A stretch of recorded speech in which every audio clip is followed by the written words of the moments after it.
Drugs కేసులో మలయాళ actor Shine Tom Chacko arrest అయ్యారు. డ్రగ్స్ కేసులో విచారణకు హాజరైన చాకోను ఎంక్వైరీ అనంతరం అదుపులోకి తీసుకున్నారు కొచ్చి పోలీసులు.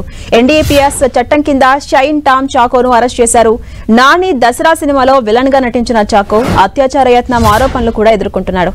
మలయాళంలో నటునిగా మంచి పేరు తెచ్చుకున్న చాకో పలు సౌత్ ఇండియా సినిమాల్లో నటిస్తున్నారు. ఇటీవల నాని నటించిన దసరా సినిమాలో విలన్ గా కనిపించాడు. ఆయన యాక్టింగ్ కు తెలుగు ఆడియన్స్ కూడా మెచ్చుకున్నారు. మంచి నటుడిగా సౌత్ ఇండియాలో పేరు సంపాదించుకున్న సమయంలో ఆయన అరెస్ట్ కావడం చర్చనీయాంశంగా మారింది. ఇక 3 రోజుల క్రితం చాకో ఉన్న హోటల్ కు వెళ్లారు పోలీసులు. డ్రగ్స్ వినియోగం జరుగుతుందని పక్కా సమాచారంతో అక్కడ సోదాలు జరిపేందుకు వెళ్లగా చాకో అక్కడి నుంచి తప్పించుకుని పారిపోయారు.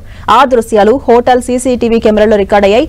ఆ వీడియోలు సోషల్ మీడియాలో వైరల్ గా మారాయి. ఇదే సమయంలో ఓ జూనియర్ ఆర్టిస్ట్ తనపై చాకో అత్యాచార యత్నం చేశాడంటూ ఆరోపించింది.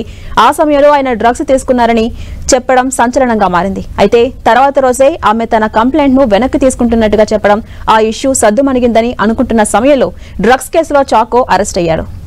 పోలీసుల ప్రాథమిక విచారణలో చాకో డ్రగ్స్ తీసుకున్నట్టు నిర్ధారణ అయింది.